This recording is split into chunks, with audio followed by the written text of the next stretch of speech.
Hello, welcome back to Retro Ratz. So today is the BMW Open Day at Swindon Pressings. We have a large collection of vehicles.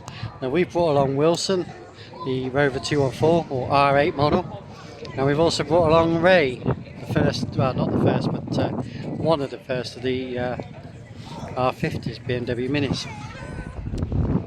But I'm going to give you a tour of what vehicles have arrived, just so you get a bit of the petrol head fix for the day.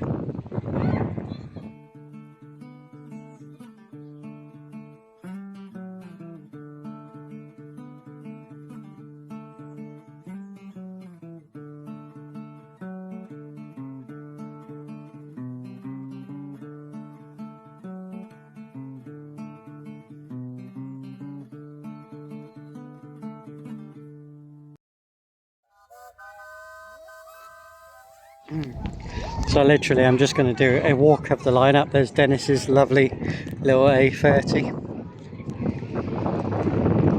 very early MG. When was this? I won many. There's Bruce and his more lovely Morris Minor.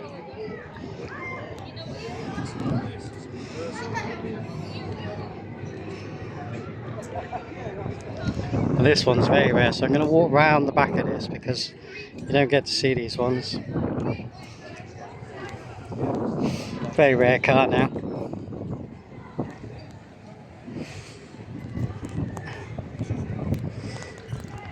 Lovely little restored Mini there.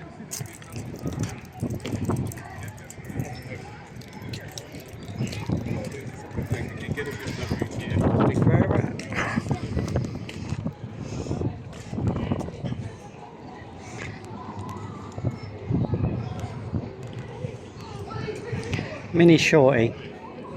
So the Minis obviously come in all different forms, but this one has been chopped and played with,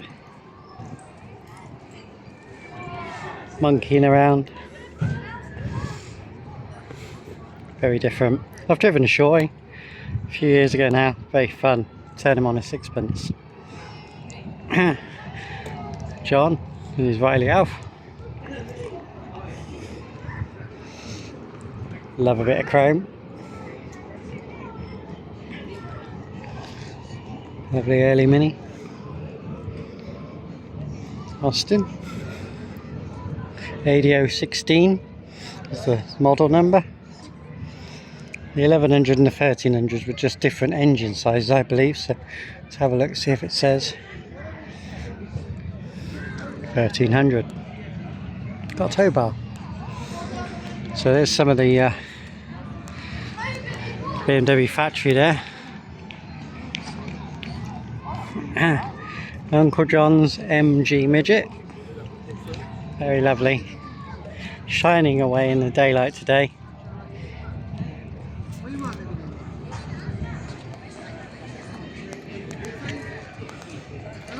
Lovely seats and a lovely car.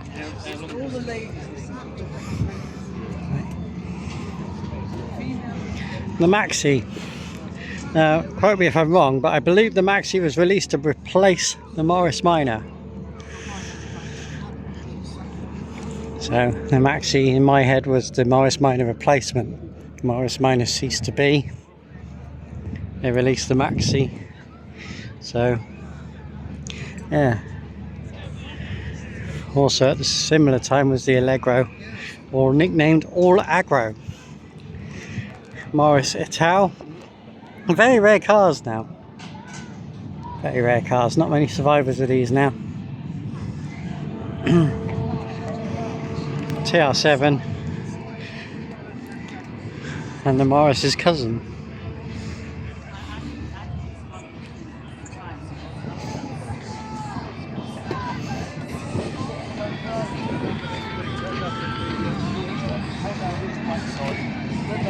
I didn't know till today that the TR7 was made, the pressings were done in Swindon. I didn't know that.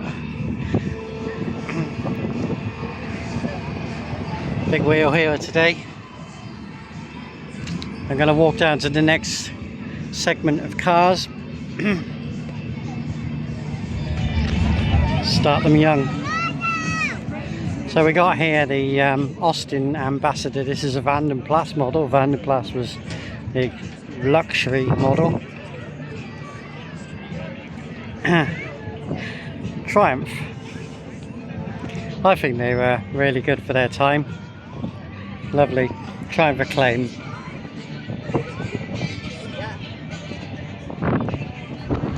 And you got a beautiful Metro.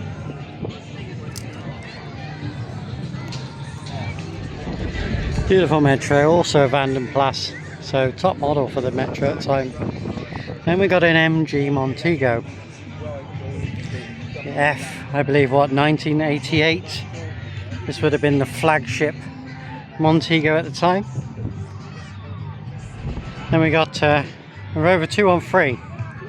Were they called the R3 on the model number?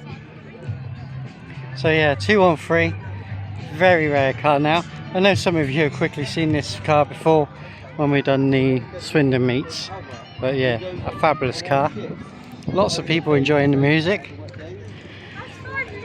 Wilson, our Rover 214 R8.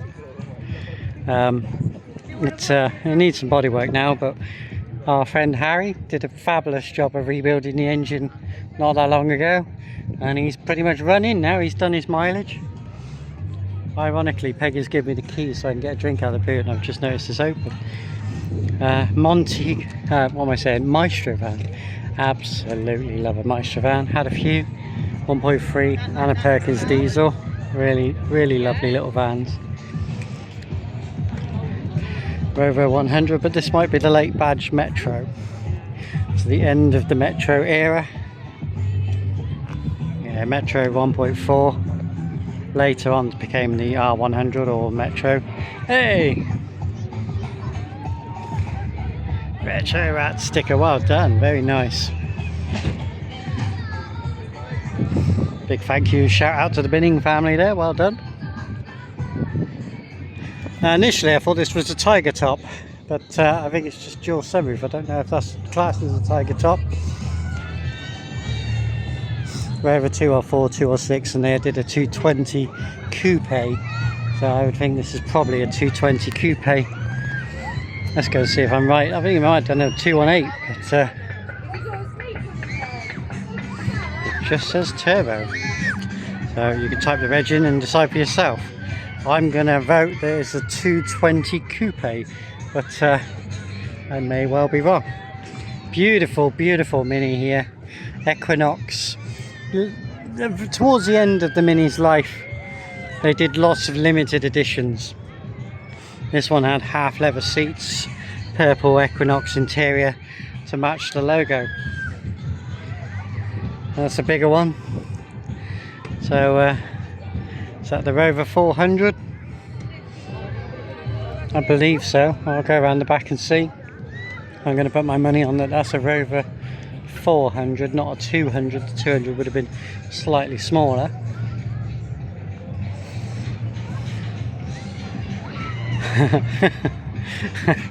Again, badgeless, so no answers there. Definitely a 200. BRM, a little racing one. The BRM always had these orange sport motif fronts, which I think they're a bit Marmite. You either love them or hate them. Big fan of the car. Not a big fan of the orange bumper at the front myself. A lovely Rover 800. I don't know if this one's a Sterling model. Had a chat with the owner earlier. He has 4 of them. So fair play, he just wants to preserve them. And he's a big fan of them, obviously. So very, very nice. It is indeed a Sterling. So I come a bit further down now. We've got a Rover 75, and this one has done 442,000 miles, and yeah, that's mad. But it's his daily driver, and he's a sales rep, so he loves it. Then we got proudly on display after being fixed multiple times, Ray, our 2001 R50 Mini. with some kid poking the back end of it, but hey ho, that's what happens when you put your car on display. Alright, so bless him, I gave the child a full tour of the car, and he's sat in there and he's really smiled and he's really enjoyed it, which is what it's all about. And then he found the horn and his parents are like, oh no, we've got to get him out of there now. So that's good. So this is the MG. Now, I'm not so hot on cars from 2000 onwards. I kind of know my cars from 1950 to 2001. Once you start going past 2001, it becomes a bit blurred. So they did an MG ZR and a ZF. I believe the ZF was the bigger one. So is this a ZR? Let's go and have a look. Is there any badges on it? Oh, a ZS. Oh, I got that completely wrong, didn't I? I get half a point for the Z. So this building in the distance is where they now stamp the panels. That is a brand spanking new factory in Swindon. And that is where they are stamping, the big machine in there, stamping out the new mini bonnets. They're just about to launch a brand new model. And then you've got the Y register and the 04 Cabriolet register. So obviously we're representing Y register today. This is the 04 Cabriolets, the very first Cabriolets off the production line. Colour coordinated dash and door captions. Is it hard to believe now that the Mini has had a convertible R model for over 20 years? And then you got you go on to the 55s. That one has a suicide door on the opposite side. There's the estate, probably the closest relative to our Clubman estate Olive, which will be back on the road for this time next year. And then I'm a bit fuzzy on these, so you have to fill in the blanks. Obviously a later Mini. As I say, my knowledge goes up to 2001. Beyond that is modern day, as they say. And if you're a modern day petrol head, fair play to you. But that's obviously not what retro is about. We've seen these before. The Range Rover Register. So I'll just walk us to the end of the line. Really appreciate you joining us. Let's say just a quick guide walk down video, just to represent the open day. Obviously a lot of places are off limits to filming. Alright, and there we go, that's the final generation of Range Rover on display here today. And I'm going to leave you there. Hope you've enjoyed this impressive lineup. Thank you very much.